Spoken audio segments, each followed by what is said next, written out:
सगळ्यात जास्त जी ट्रॅफिक लागायचं ना पूर्ण गंगाखेडमध्ये ते म्हणजे तहसीलच्या समोर असलेला आमचा हा गेट सगळ्यात जास्त इथं ट्रॅफिक लागते सगळ्यात जास्त.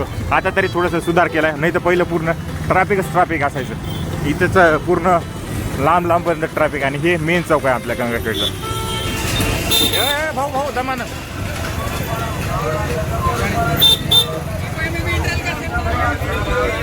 हे आलं आमचं मार्केट. आणि मार्केटमधून आम्ही पूर्ण गाडी अशी दमादमाने घेऊन जायचं. शनिवार आणि सोमवारी तर एवढी गर्दी राहायची इथं पूर्ण.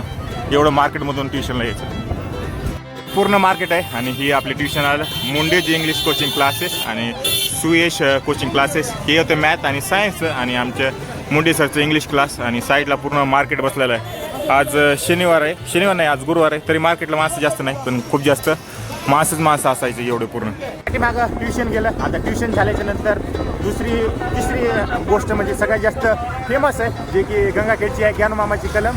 आणि ती घेऊन जाऊया आपण. इथं बालाजीचं मंदिर आहे जे गंगाखेडमध्ये खूप जास्त फेमस आहे. आणि संत जनाबाईचं बी जन्मस्थान आहे ती म्हणजे गंगाखेड. आधी कलम घेऊया ज्ञानमामाची फेमस आणि त्याच्यानंतर मग आपण समोर बालाजीकडे जाऊया. मेन मार्केट आला हे दिलखत चौकात आहे. आणि दिलखत चौकामध्ये सगळ्यात जास्त जे फेमस असणारे ज्ञानमामा कलमवालेचं दुकान आहे. खूप जास्त 2-3 ब्रँच आहे इथं. आणि इथं कलम भेटतात तर आपण आधी कलम घेऊया आणि मग जाऊया तिकडं बालाजी मंदिर आहे तिकडल्या साईडला तिकडं जाऊया.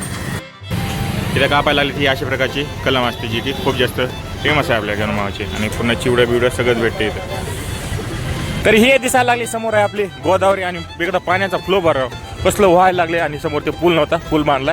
पहिले तर पाणी नव्हतं वाहत पण आता जे पाणी व्हायला लागलं सगळे मंदिरं बी मधामध्ये डुबलेत पाण्यामध्ये. आणि ही गोदावरी नदी आणि समोरच शमशानभूमी पण आहे. समोर तुम्हाला दिसायला लागले माणसं दिसायला लागले ते. आणि हे पूर्ण गंगाखेडच्या साईडला जे महाराजाच्या काळातले भिंती बांधलेले आहेत ते पूर्ण कडामध्ये त्याला तसं बांधलेलं आहे. आणि समोरच शमशानभूमी साईडला एकदम पाणी तर बघा ते महादेवाची पिंड बी दिसायला लागली ती समोर दिसायला लागली. बाहुबली सगळं टाईपमध्ये झालं सगळं पाणी दिसायला लागले पूर्ण. पाठीमागं दिसायला लागले ते आहे बालाजी मंदिर जे खूप जास्त आपल्या फेमस आहे. आणि असं मी म्हणलं जातं की इथून एक रस्ता आहे जे मोठ्या तिरुपतीला जात आहे बालाजीमधून म्हणलं जातं. तर इथं राहणारी माझा मित्र पण आहे जो की इथला पुजारी आहे मंदिरामधला. तो आता सध्या तरी इथं नाही आहे. तर जातो मी तुम्हाला दाखवतो मंदिर काय मधामधून.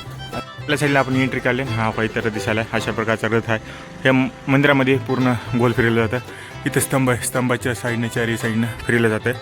आणि इकडल्या साईडला हो का असं मंदिर आहे. मधामधून दाखवतो मला.